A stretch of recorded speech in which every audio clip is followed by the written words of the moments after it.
সিরিয়ার ফিতনা থামতে থামতে এরপরে কিন্তু ইমাম মাহাদির পালা। তো ইমাম মাহাদি আসার আগে এমন অবস্থা হবে যে পূর্ব আর পশ্চিম শিবির, অর্থাৎ আমেরিকা, ইউরোপ আর আমাদের এই এশিয়ার যে যে যে পূর্ব, আমরা যে পূর্বে আছি পৃথিবীর, এই দুই শক্তির, দুই মহাদেশের বা দুই পরাশক্তির ভয়াবহ লড়াই ছড়িয়ে যাবে। মাউতুন ফাজি, এমন মৃত্যু যেটা দেখলে ভয়ে আটকে উঠবে সবাই। এমন মৃত্যু পৃথিবীতে কেউ কখনো দেখেনি। অমাউতুন সারি, খুব দ্রুত মৃত্যু, অকস্মাৎ মৃত্যু। কি দিয়ে এত দ্রুত মৃত্যু হয় শত শত কোটি মানুষের? অবশ্যই পরমাণু, হাইড্রোজেন বোমা, এসব দিয়ে তো। অত শানি, আর অত্যন্ত ভয়ঙ্কর ধরনের মহামারী আসবে। ওলা ইয়াবকা মিনান নাসি ফি যালিকাল ওয়াক্তি ইল্লা সুলুসুহুম, সেই সময়ে গোটা মানব জাতির অবশিষ্ট থাকবে শুধু 1/3। সম্মানিত দর্শক শ্রোতা ভাই বোনেরা, প্রিয় বাংলাদেশি বাংলা ভাষী বন্ধুরা, আশা করি আপনারা সকলে ভালো আছেন। আলহামদুলিল্লাহ, আমরাও ভালো আছি। আজকে একটি শিরোনাম দেখতে পাচ্ছেন, দ্রুত বেগে ধেয়ে আসছে ভয়াবহ লাল মৃত্যু এবং ভয়াবহ সাদা মৃত্যু। লাল মৃত্যু অর্থাৎ পারমাণবিক ধ্বংসযজ্ঞ, এবং সাদা মৃত্যু অর্থাৎ পারমাণবিক যুদ্ধের রেডিয়েশন এবং জীবাণু যুদ্ধের দ্বারা সংঘটিত মহামারী। এতে হারিয়ে যাবে পৃথিবীর 2/3 মানুষ। বর্তমান বিশ্ব পরিস্থিতি সেদিকে যাচ্ছে খুব দ্রুত বেগে। সিরিয়ার বাশার আল আসাদ পালিয়েছে। 53 বছরের তাদের পারিবারিক ধ্বংসযজ্ঞ, নির্যাতন ওই জাতির উপরে যা চালিয়েছিল, বাংলাদেশি স্টাইলেই বাশার আল আসাদ পালিয়েছে। বাংলাদেশ যেন এই ব্যাপারে অগ্রবর্তী মডেল, কিভাবে পালাতে হয় জালিম শাসকদের। তো বাংলাদেশের মডেলেই বাশার আল আসাদ পালিয়েছে। কিন্তু সামনে কি আছে সেটাই আজকে বলবো। কোরআনে কারিমের একটি বিস্ময়কর সূরা হলো সূরা বানি ইসরাইল। বানি ইসরাইল মানে ইসরাইলের সন্তানরা। ইসরাইল মানে ইয়াকুব আলাইহিস সালাম। ইসরাইল মানে আব্দুল্লাহ, হিব্রু ভাষায় আব্দুল্লাহ। তো আব্দুল্লাহ হযরত ইয়াকুব আলাইহিস সালামের উপাধি। বানি ইসরাইল মানে ইয়াকুব আলাইহিস সালামের সন্তানরা। বর্তমান যে রাষ্ট্রটি আমরা এই নামে চিনি, তারা এবং তাদের যেই ডিপ স্টেট এবং সারা পৃথিবীকে মূলত অভ্যন্তর থেকে তারাই নিয়ন্ত্রণ করে। সারা বিশ্বব্যাপী পাপাচার, যত অন্যায় অনাচার, ফাসেকি ফাজেরি, জিনা, LGBTQ এবং নানান ধরনের যত রকমের পাপাচার অপরাধ আছে বিশ্বব্যাপী, এগুলো সব তারাই নেতৃত্ব দিচ্ছে। তো সূরা বানি ইসরাইলের মধ্যে 16 নম্বর আয়াত লক্ষ্য করুন, যেন তারা যেই যুগে পৃথিবীকে ক্যাপচার করবে, নিয়ন্ত্রণ করবে, জাতিসংঘ তাদের, বিশ্ব স্বাস্থ্য সংস্থা তাদের, নিরাপত্তা পরিষদে বলা যায় তাদেরই, মানে সারা পৃথিবীর নিয়ন্ত্রণ কিন্তু তাদের হাতে। তো তাদেরই সূরা, তাদের নামে কিন্তু এই সূরাটি। এটা খুবই তাৎপর্যবহ যে তারা যখন বিশ্বকে নিয়ন্ত্রণ করবে, পাপাচার দিয়ে গোটা পৃথিবীকে নাপাক করে দিবে, তখন কি হবে? সেই সূরারই তাদেরই কর্মযজ্ঞ এবং অপকর্মযজ্ঞ এবং তার ফলশ্রুতিতে যে ধ্বংসযজ্ঞ আসবে তার প্রতি ইঙ্গিত এই আয়াতের মধ্যে। 16 নম্বর আয়াত সূরা বানি ইসরাইল। ওয়াইজা আরাদনা আন নুহলিকা ক্বরিয়া, আমি যখন কোনো জনপদকে ধ্বংস করে দিতে চাই, হালাক শব্দের অর্থ হলো তারপরে আর কেউ বেঁচে নেই। হালাকাল মার, ব্যক্তিটা হালাক হয়ে গেছে, মানে এমনভাবে মরে গেছে যে তার ছেলে মেয়ে, মানে তার আর বংশ নেই, বংশ শেষ, নির্বংশ। হালাক হলো এই ধরনের ভয়াবহ ধ্বংস। ওই যে আরাদানা আন্নুহলিকা ক্বরিয়াতান আমারনা মুতরাফিহা, আমি যখন কোনো রাষ্ট্রকে, কোনো জনপদকে সম্পূর্ণ ধ্বংস করে দিতে চাই, তো আমি কি করি, আমারনা মুতরাফিহা, যারা মুতরাফ ভোগী শ্রেণী আছে, ধনিক শ্রেণী আছে, ঐশ্বর্যের অধিকারী আছে। আজকে বিশ্বের 99% সম্পত্তি 13টা ফ্যামিলির হাতে রয়েছে। এই ফ্যামিলিগুলো ইহুদি এবং জায়নিস্ট, তারা আর তাদের অন্যান্য যারা আছে লক্ষ লক্ষ, গোটা বিশ্বের সব সম্পত্তি তাদের হাতে বলা চলে, অল্প কিছুই বাইরে আছে। এরা মুতরাফিন। তো এদেরকে আমি যখন আমার না মুতরাফিহা, আমি তাদেরকে কর্তৃত্ব দেই, ক্ষমতা দেই, বিশ্বব্যাপী ক্ষমতা এখন তাদের। ফাফাসাকু ফিহা, তারা ওই জনপদে এখন বিশ্বব্যাপী তারা ফাসেকি ফাজেরি, যত রকমের অপরাধ অপকর্ম আছে সব কিছু তারা ছড়িয়ে দিয়েছে। আমরা জানি আজকে অপরাধের কি স্বর্গরাজ্য বানিয়েছে তারা এই পৃথিবীকে। তো ফাহাক্কা আলাইহাল কওলু ফাদাম্মারনাহা তাদমীরা, তখন সেই ফাসিকদের উপরে, ভোগী সম্প্রদায়ের উপরে আমার ধ্বংসের নির্দেশ বাস্তবায়িত হয়ে যায়। ফাদাম্মারনাহা তাদমীরা, আমি এটাকে কমপ্লিট ডিস্ট্রাকশন, মানে কমপ্লিট ধ্বংসযজ্ঞ আমি তাদের উপর চাপিয়ে দিই, একেবারে শেষ করে দিই। তো এটা কিন্তু সূরা বনী ইসরাঈলের আয়াত। মানে এই সম্প্রদায়টি যখন পৃথিবীকে পাপাচার দিয়ে নাপাক করে দেবে, তখন এমন একটা ধ্বংসযজ্ঞ পৃথিবীর উপর আসবে। কারণ তাদের কারণে আজকে পৃথিবীতে শত শত কোটি মানুষ ফাসেক ফাজের, শত শত কোটি মানুষ মদ্যপ, নেশাগ্রস্ত, সুদখোর, জেনাকার, এলজিবিটি এবং খুনি, পরের সম্পদ হরণকারী, জালিম, মানে তাদেরই কারণে আজকে গোটা পৃথিবী এসব পাপাচারে ভরে গেছে। তো এই কারণেই ফাদাম্মারনাহা তাদমীরা, আল্লাহ বলছেন আমি একেবারে বিনাশী আযাব দিয়ে এই ধরনের চরিত্র যাদের, তাদেরকে ধ্বংস করে দেব। সেটা দেখলেন এখানে এই সূরারই 58 নম্বর আয়াত আপনি দেখবেন যে তারা কি করেছে, পৃথিবীটাকে কি সর্বনাশের মুখোমুখি করে দিয়েছে পৃথিবীকে।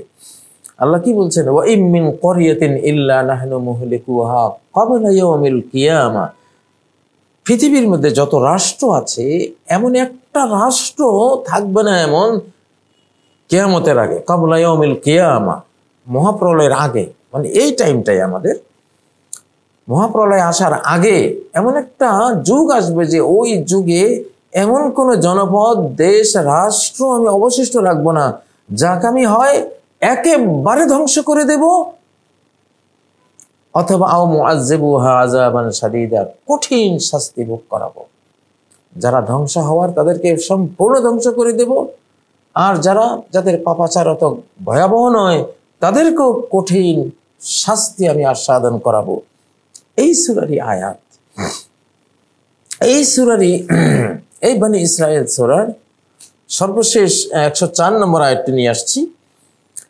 ফাইজা জাআ ওয়াদুল আখিরাতি জিনা বিকুম লাফিফা, যখন এই বনী ইসরাইলকে সর্বশেষ শাস্তি দেওয়ার দিনক্ষণ ঘনিয়ে আসবে, জিনা বিকুম লাফিফা, আমি তোমাদেরকে সংঘবদ্ধ করে নিয়ে আসবো। লাফিফ বলা হয় বিভিন্ন গোত্রের মানুষ এক জায়গায় একসাথে হওয়া।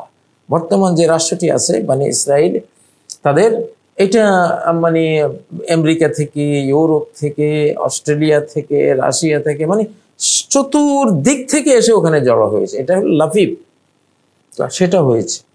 তো এটা ধ্বংসযজ্ঞের আগে এমনটা হবে। তো প্রিয় বন্ধুরা, আসলে তারা পাপাচার পৃথিবীকে আবিষ্কার করে দেখিয়েছে, আর আমরাও কোটি কোটি শত কোটি সংখ্যায় সেই পাপাচারে আমরা ঝাঁপিয়ে পড়েছি।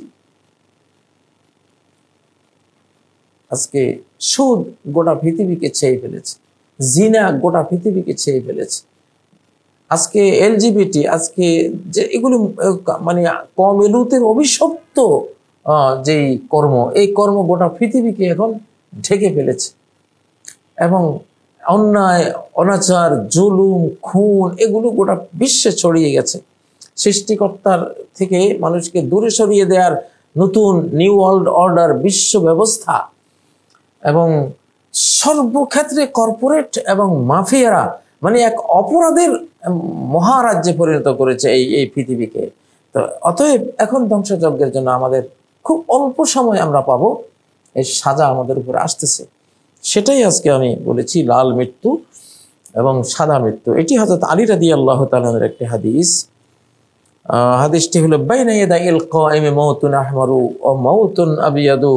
ইমাম মাহদী আসার আগে একটি লোহিত বর্ণের মৃত্যু, লাল মৃত্যু, অগ্নিগর্ভ মৃত্যু, মানে আগুন জনিত কারণে, অগ্নিদগ্ধ হওয়ার কারণে একটা মহা মৃত্যু ছেয়ে যাবে। এটা পারমাণবিক যুদ্ধ, অ্যাটমিক যুদ্ধ, যেটা এখন বিশেষজ্ঞরা বলতে শুরু করেছেন যে 2025-এ কি হয়। 24-এর কথা আমরা আগে বলেছি, 24-এ যা হবার সেটা তো হয়েই গেল, এখন 25-এর প্রতীক্ষা আছি। 25 আরো ভয়াবহ ধ্বংসযজ্ঞ নিয়ে আসতে পারে, 2/3 মানুষ পৃথিবী থেকে হারিয়ে যেতে পারে। আল্লাহু আলাম, আল্লাহর কাছে সবকিছু। কিন্তু এখানে মাউতুন আহমার ও মাউতুন আবিয়াদ, লাল মৃত্যু অর্থাৎ পারমাণবিক ধ্বংসযজ্ঞ, মহামৃত্যু, অমাউতুন আবিয়াদ, পরমাণু যুদ্ধের পরে যে রেডিয়েশন, যে তেজস্ক্রিয়তার কারণে যে ভয়াবহ অবস্থা তৈরি হবে, রোগ ব্যাধি তৈরি হবে, এবং তার পাশাপাশি জীবাণু যুদ্ধের কারণে যা হবে সেটা হলো সাদা মৃত্যু। ও জারাদন ফিহিনিহি, পঙ্গপাল, তার যে সময় পঙ্গপাল বের হয় এই সময়ও, বা এই লাল আর সাদা মৃত্যুর সময় পঙ্গপাল বেরিয়ে আসবে। ও জারাদন ফি গায়রিহিনিহি, এবং অন্য সময়ও পঙ্গপাল মানে হাজার হাজার কোটি সংখ্যায় বেরিয়ে আসবে। আহমারু কাদ্দামে, এগুলো লাল রক্তের মতো। আম্মাল মাউতুল আহমারু ফাবিস-সাইফ, মৌতে আহমার হবে অস্ত্রের দ্বারা, উইপন্স দ্বারা। অর্থাৎ এই যুগের, এখানে তলোয়ারের কথা আসছে, ওই যুগে তো তলোয়ার ছাড়া কিছু বললে মানুষ বুঝতো না, সেই হিসাবে তলোয়ার মানে এখানে অস্ত্র, অস্ত্রের আঘাতে, অর্থাৎ পারমাণবিক অস্ত্রের আঘাতে যারা মারা যাবে তারা হলো লাল মৃত্যুর শিকার হবে। আম্মাল মাউতুল আবিয়াদু ফাবিত-তাউন, আর সাদা মৃত্যু এটা হলো মহামারীর দ্বারা, জীবাণু যুদ্ধ সহ বিভিন্ন কারণে যে মহামারীগুলো ছড়িয়ে পড়বে, ভাইরাস ছড়িয়ে পড়বে, সেই কারণে। এই হাদিসটি মুআজামু আহাদিসিল ইমামিল মাহদী, 3য় খণ্ড, পৃষ্ঠা 20, হাদিস নাম্বার 574।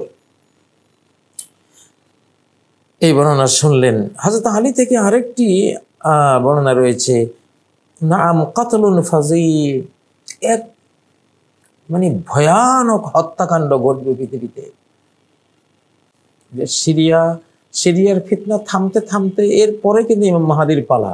তো ইমাম মাহাদি আসার আগে এমন অবস্থা হবে যে পূর্ব আর পশ্চিম শিবির, অর্থাৎ আমেরিকা, ইউরোপ আর আমাদের এশিয়ার যে যে যে পূর্ব, আমরা যে পূর্বে আছি পৃথিবীর, এই দুই শক্তির, দুই মহাদেশের বা দুই পরাশক্তির ভয়াবহ লড়াই ছড়িয়ে যাবে। মাউতুন ফাজি, এমন মৃত্যু যেটা দেখলে ভয়ে আটকে উঠবে সবাই, এমন মৃত্যু পৃথিবীতে কেউ কখনো দেখেনি। অমাউতুন সারি, খুব দ্রুত মৃত্যু, অকস্মাৎ মৃত্যু। কি দিয়ে এত দ্রুত মৃত্যু হয় শত শত কোটি মানুষের? অবশ্যই পরমাণু, হাইড্রোজেন বোমা, এসব দিয়ে তো। অতউনুন শানি, আর অত্যন্ত ভয়ঙ্কর ধরনের মহামারী আসবে। ওয়ালা ইয়াবকা মিনান নাসি ফি যালিকাল ওয়াক্তি ইল্লা সুলুসুহুম, সেই সময়ে গোটা মানব জাতির অবশিষ্ট থাকবে শুধু 3/1 এখন 820 কোটি মানুষ আছে পৃথিবীতে, এর 3/1 থাকবে, 350 কোটির মতো। আর সব শেষ হয়ে যাবে। আমরা যে কে বাঁচবো আর কে থাকবো, কে মরবো, সেটা আল্লাহ জানি। এখনকার যুদ্ধ তো যুদ্ধ না, এখনকার যুদ্ধ হলো মালহামা। মালহামা মানে শুধু মৃত্যুর মিছিল। এখন আর দেশ জয় করার যুদ্ধ না, এটা হলো শেষ করে দেওয়ার যুদ্ধ, আমাদের পাপের ফসল। হ্যাঁ, সিরিয়ার যে বাশার আসাদ পালিয়েছেন মোটামুটি, এরপরে এখানে আছে হাদিসগুলো, আমি বলবো আপনাদেরকে। ওয়াইনাদি মুনাদিম মিনাস সামা, এক পর্যায়ে আকাশ থেকে একজন আওয়াজদাতা আওয়াজ দিবেন, বিসমি রাজুলিন মিন ওয়ালাদি, আমার এক সন্তানের নামে, অর্থাৎ ইমাম মাহদির নামে। ওয়াতাকসুরুল আয়াতু হাত্তা ইয়াতামান্না লাহিয়াউল মাউত, এমন সব একের পর এক নিদর্শন আসতে থাকবে, জীবিতরা মৃত্যু আকাঙ্ক্ষা করবে। মিম্মা ইয়ারাউনা মিনাল আহওয়াল, ভয়ঙ্কর সব বিপর্যয় দেখে দেখে তারা মৃত্যু কামনা করবে। ফামান হালাকাস তারাহা, যে মরে যাবে সে বেঁচে গেল। ওয়ামান ইয়াকুন লাহু ইনদাল্লাহি খায়রুন নাজা, আর আল্লাহর কাছে যার কোনো কল্যাণ আছে, খাইর আছে, ভালো আছে, সে মুক্তি পাবে। সুম্মা ইয়াজহারু রাজুলুন মিন ওয়ালাদি, তারপর ওই যে অবশিষ্ট 1/3 মানুষ, সেখানে প্রকাশ পাবেন আমার এক সন্তান। নবীজি বলছেন আমার এক সন্তান, অর্থাৎ ইমাম মাহদী। ইয়ামলাউল আরদা কিসতান ওয়া আদলান, পৃথিবীকে ন্যায় পরায়ণতা ইনসাফ দিয়ে পরিপূর্ণ করে দিবেন। কামা মুলিআত যুলমান ওয়া জাওরা, যেমন সেটা জুলুম আর অত্যাচারে ভরপুর ছিল। তো এই ধরনের পরিস্থিতি যেটা আসতেছে আমাদের সামনে, বাংলাদেশেও আসবে, কারণ এখানে ভারত পাকিস্তান পারমাণবিক দুটি শক্তি, এখানে অন্তত 100 পরমাণু বোমা ব্যবহার হয়ে যেতে পারে, আল্লাহু আলাম, হয়ে যেতে পারে। 100 কোটি মানুষ পৃথিবী এই অঞ্চল থেকে, ভারত উপমহাদেশ থেকে কবরে চলে, কবর কি, এটা তো পরমাণু বিস্ফোরণে ধুলিবালি হয়ে আকাশে উড়ে উড়ে যাবে, কোনো নাম নিশানাও থাকবে না। তো সেটা আসতেছে, সেটা সংগঠিত করাবার মতো যারা পৃথিবীর মানব জাতিকে মেরে ফেলতে চায়, তারা এগুলো সংগঠিত করাবার সব কলা কৌশল করে নিয়েছে অলরেডি। হ্যাঁ, বোকা মানুষ তো বুঝবেও না যে পরমাণুর যেই মানে বাটন তার হাতে রয়েছে, এটা যে কিভাবে কি কি হয়ে যাবে এটা তারা টেরও করতে পারবে না। জলে স্থলে সর্বত্রই তো এটা ছড়ানো আছে। এখন যেই জাতি পরমাণুর আক্রমণে ধ্বংস হয়ে যাবে, তারা আরেকটা জাতিকে যখন দেখবে যে ওরা তো বেঁচে আছে, তাহলে আমাদের পরে তারা তো পৃথিবীকে শাসন করবে, তখন ওই হিংসায় ওই নিরীহ নিরপরাধ জাতিটাকেও মেরে দেবে। ওরা মরছি যখন তোরা আমার, তোরা থাকবে কেন, এই অবস্থাটা আসতেছে পৃথিবীতে। তওবা ইস্তেগফার করে আল্লাহর কাছে ক্ষমা চেয়ে সবার রেডি থাকার সময়। তো আমরা তো সবাই এখনো মাটির উপরে বিল্ডিং তুলছি, বিল্ডিং এখন মাটির নিচে তুলতে হবে, মাটির নিচে যেতে হবে বিল্ডিং গুলো। ইঞ্জিনিয়ার সাহেবরা মাটির নিচে কত তলা, 10 তলা 20 তলা করতে পারেন কিনা দেখেন, মাটির উপরে আর বিল্ডিং বানাবার দরকার নেই। এখন তো ঠেকায় পড়ে আমরা এমন বিপদে পড়েছি, এখন মাটির নিচে তো নাই। দেখুন একটি হাদিস, এখানে হযরত কাব রাদিয়াল্লাহু তাআলা থেকে বর্ণনা, যে ইজা কানা যালিক, যখন সেই পারমাণবিক যুদ্ধ পরিস্থিতি আসবে, ফাতলুব লিনাফসিকা মাওদিআন, নিজের জন্য একটা নিরাপদ স্থান তুমি অন্বেষণ করো। ফি নাফাসিন ও ফারাগ, একটু নিঃশ্বাস ফেলতে পারো কিনা, একটু একটু ওয়াইডলি একটু থাকতে পারো কিনা। কাহিলাতিন নামলাহ, পিঁপড়ার মতো। পিঁপড়ারা শীতকালে পিঁপড়া যেমন শীতের জন্য খাবার দাবার রেডি করে গর্তে চলে যায়, 4 মাস 5 মাস তারা গর্তে থাকে। মানুষকে বলা হয়েছে পিঁপড়া হওয়ার জন্য। পিঁপড়ার যেই স্ট্র্যাটেজিক যে কৌশল শীত থেকে বাঁচার জন্য, মানুষকে পিঁপড়া জাতির মতোই কৌশল নিতে হবে, খাবার দাবার নিয়ে মাটির নিচে চলে যেতে হবে। বিল্ডিং এখন মাটির নিচে গড়তে হবে, সময় তো নেই ভাই, সময় তো পাবেন না। যারে আল্লাহ তৌফিক দেন অতি তাড়াতাড়ি মাটির নিচের দিকে যান, উপরের এগুলি সব ধ্বংস হয়ে যাবে, এগুলি গোরস্থান হয়ে যাবে। আপনি আপনার বিল্ডিং এ মরে ওখানে পড়ে থাকবেন, আপনাকে বেরও করতে পারবে না আর কবরও দিতে পারবে না, সেই অবস্থা আসতেছে। কাহিলাতিন নামলাতিল শিতাহা ওয়ালিয়াকুন যালিকা ফীমা, অন্য স্থানের তুলনায় অধিক নিরাপদ। সুবহানাল্লাহ।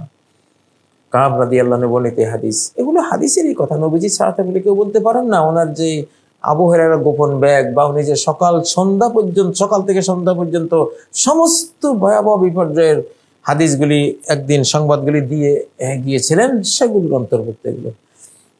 এই হাদিসটি রয়েছে কিতাবুল ফিতান ইবনে হাম্মাদের, পৃষ্ঠা 144। তো দেখলেনি এখানে কি বলা হয়েছে, পিঁপড়ার মতো শীতকালে যেমন যায়, তেমন গর্তে ঢোকার কথা বলা হয়েছে। হযরত আমিরুল মুমিনিন আলী থেকে এই ধরনেরই একটি বর্ণনা, যা দাখালাতির নয়াত সফর মিসর। এখন মিশরের পালা, সিরিয়ার পালা তো মোটামুটি শেষ। এখন কিছুদিন পরে হয়তো মিশর আক্রান্ত হবে। হলুদ পতাকাওয়ালারা মিশরে ঢুকবে, ফাগালাবু আলাইহা, মিশর দখল করবে তারা। ওয়াকাদু আলা মিম্বারে, মিশরের মিম্বরে তারা বসবে। ফালিয়াহফির আহলুশ শাম আসরাবাল্লাহুম ফিল আরদ। তখন ফিলিস্তিন, লেবানন, সিরিয়া, জর্ডান এইসব অঞ্চলের মানুষরা কি করা উচিত? তারা মাটির নিচে, এই যে মাটির নিচে গর্ত, টানেল, মাটির নিচে টানেল, মাটির নিচে তারা গর্ত করবে। রোড ঘাট সব শহর নগর মাটির নিচে তৈরি করবে। আসরাবাল্লাহুম ফিল আরদ ফাইন্নাহুল বালা, কারণ সেটাই তো প্রকৃত বিপদের মুহূর্ত, সেটা যে আসতেছে। মিশর যখন আক্রান্ত হবে ওই সময়টাতে, ওই যা বালাগা কান্নাহুম নাজালু বিশামি ওয়া হিয়া সুররা, আর যখন তোমার কাছে সংবাদ আসবে যে ওই হলুদ পতাকাওয়ালারা মিশর থেকে অতিক্রম করে সিরিয়ায় চলে এসেছে, মানে ফিলিস্তিন, লেবানন, জর্ডান, সিরিয়া এসব অঞ্চলে চলে এসছে। ওয়া হিয়া সুররা, এটাই তো মূল জায়গা। ফাইন ইসতাতা'তা আন তালতামিসা সুল্লামান ফিস সামা, ওই সময় যদি কোন সিঁড়ি তৈরি করে আকাশের দিকে, উপরের দিকে চলে যেতে পারো, যাও।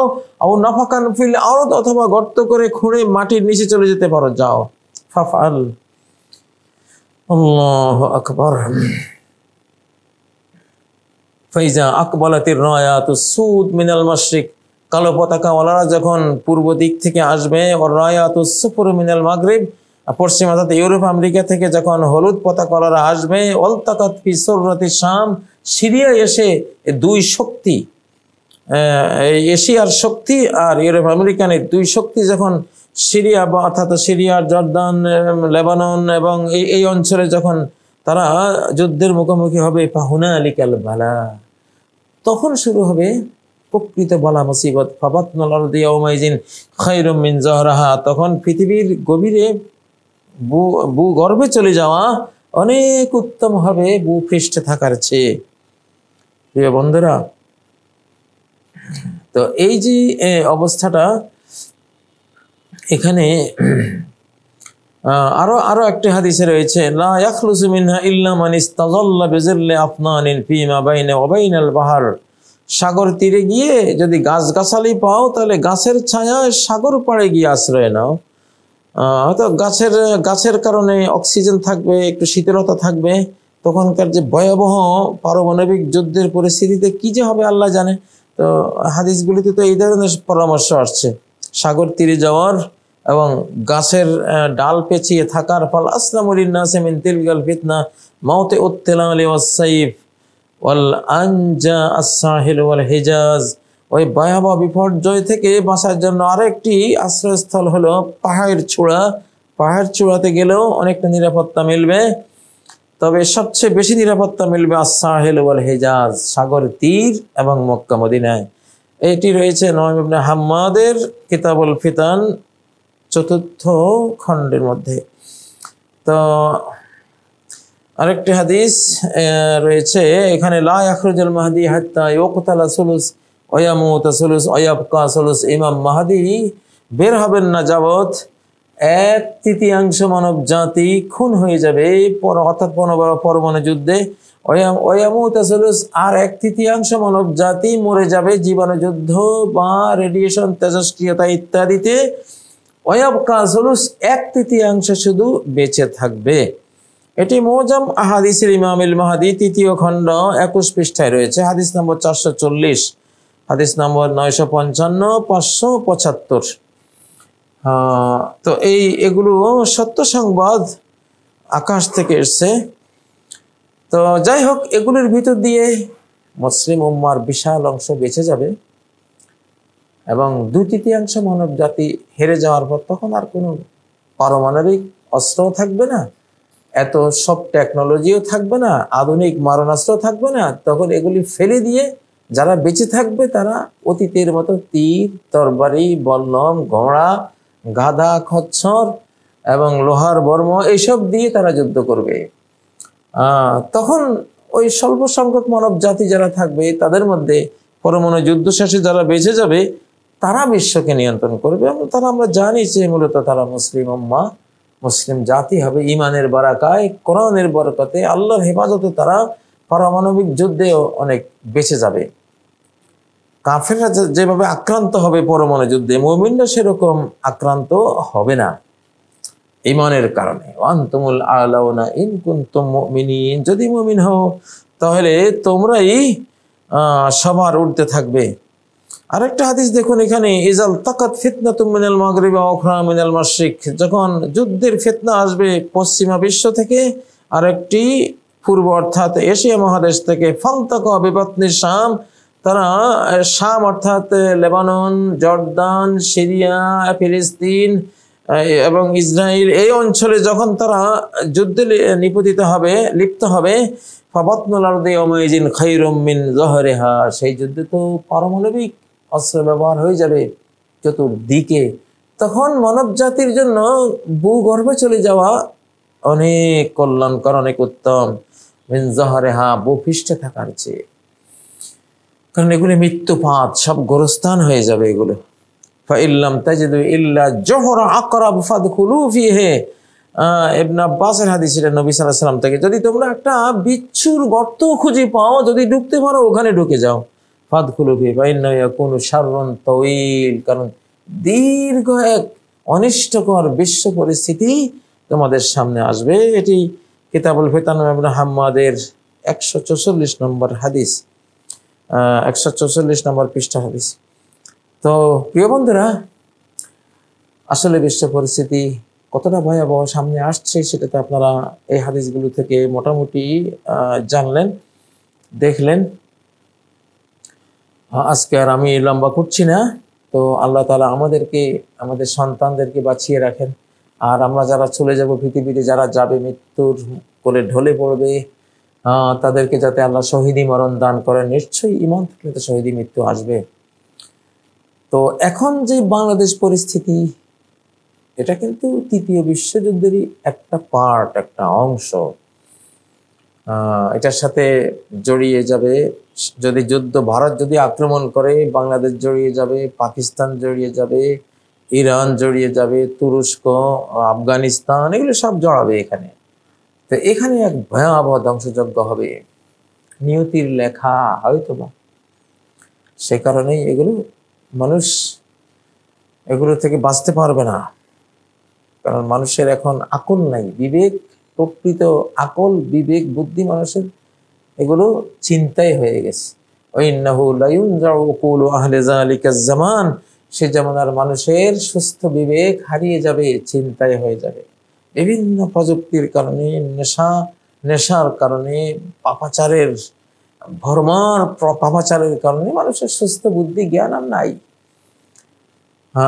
মানুষ সে অনুভবই করতে পারবে না যে এই পরমাণু অস্ত্রটি মারলে আমারই ভাই বোনেরা কিভাবে তারা ধুলিবালি হয়ে আকাশে উড়ে যাবে, অস্তিত্ব হারা হয়ে যাবে, সে অনুভূতি থাকবে না।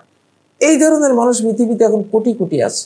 আমাদের এই বাংলাদেশ একটি মুসলিম দেশ, এই দেশেও এখন এমন কোটি কোটি মানুষ আছে যে হাজার পাপাচারের গর্তে সে নিমজ্জিত, তারপরেও কয় আমি কি দোষ করলাম। তার মানে কি, এই হৃদয়টা মরে গেছে একবারে, পাপ করতে করতে মানুষের মনটা মরে যায়। আমওয়াতুন গায়রু আহিয়া, এই শ্রেণীটা আসলে মরা, ডেড বডি। এমনি হাঁটতেছে রোবটের মতো। রোবট যেমন একটা ডেড বডি, তো ওটা তার রুহ নাই, কিন্তু হাঁটতেছে বিদ্যুতের বলে। তো এটাও তার যে একটা প্রাণীর একটা ফিজিক্যাল অস্তিত্ব যে আছে, ওই কারণে মানুষটা হাঁটাচলা করে, কিন্তু রোবট, তার কোনো প্রাণ ভিতরে নাই, মানবিকতা, মানুষের যে অস্তিত্ব, আত্মা, সেটা নাই তার ভিতরে, ওটা মরে গেছে পাপাচার করতে করতে। তো এই শ্রেণীটার সাথে তো দেখা হয়, কথাও হয়, মাঝে মধ্যে দেখি, আশ্চর্য করি যে কেমন লোক এতগুলো অপরাধ করে এসে বলে হ্যাঁ আমার কি দোষ, এটাই। অথচ আদম একটা পাপ করে সাথে সাথে রব্বানা যালামনা আনফুসানা, হে রব আমি জুলুম করেছি, অন্যায়কারী আমি অপরাধী, আমি অবিচারকারী, তুমি আমাকে মাফ করো। স্ত্রীও তাই বললেন, স্বামীও তাই বললেন। এটাই তো মানবিকতা। তো যাই হোক, এখন যাদের হাতে পরমাণু বোমাগুলো আছে, এদের অধিকাংশই হলো রোবট, এরা মরে গেছে, এদের মানবিক অস্তিত্ব নেই। যে দয়া মায়ার যে একটি মানব জাতি, সেই জাতির ভিতরে তারা এখন আর নাই। তো তারা আপনাকে মারতে তারা কি চিন্তা করবে? মোটেও চিন্তা করবে না। হ্যাঁ, তো এমন একটা দুর্ভাগা কপাল এই যুগের মানুষের, যে এই ধরনের মানুষ কোটি কোটি এই পৃথিবীতে আছে, যাদের মন বলতে কিছুই নেই, মানবতা বলতে তাদের কিছুই নেই, অন্তরাত্মা বলতে সব শেষ হয়ে গেছে। উলাইকা কাল আনআমি বাল হুম আদাল, এরা তো চতুষ্পদ জন্তুর মতো। না না, বরং চতুষ্পদ জন্তুর চেয়ে আরো তারা নিকৃষ্ট, বিভ্রান্ত, আরো নিচে চলে গেছে। বলুন তো, উলাইকা হুমুল গাফিলুন, এরা তো সেই সম্প্রদায় যারা গাফেল। গাফেল, কাফেল, কফল আর গফল, আরবিতে কাফ আর গাইন একটা একটা জায়গায় ব্যবহার হয়। কফল মানে তালা, লকড, এদের মনোজগৎটা লকড হয়ে গেছে। এটা পাপের কালিমায় চতুর্দিকে এটা কৃষ্ণ হয়ে গেছে। এটাতে কোনো জ্যোতি আর ঢুকবে না, কোনো স্নেহমায়ার আলো এখানে যাবে না। তারাই তো মারবে পরমাণু অস্ত্র। আল্লাহু আকবার। আল্লাহ রক্ষা করেন, বাংলাদেশকে হেফাজত করেন। এখনকার যুদ্ধ যে কতটা ভয়াবহ, আল্লাহ তাআলা 2025 আসতেছে, সেই ভয়াবহ অবস্থা নিয়ে আল্লাহ তাআলা আমাদের রক্ষা করেন। লা ইলাহা ইল্লাল্লাহর বারাকায় রক্ষা করেন, কোরআনের বারাকায় রক্ষা করেন, বাংলাদেশকে হেফাজত করেন, আল্লাহ মুসলিম উম্মাহকে হেফাজত করেন। সুবহানাকাল্লাহুম্মা ওয়া বিহামদিক, আশহাদু আল্লা ইলাহা ইল্লা আনতা আস্তাগফিরুকা ওয়া আতুবু ইলাইক। আসসালামু আলাইকুম ওয়া রাহমাতুল্লাহি ওয়া বারাকাতুহু।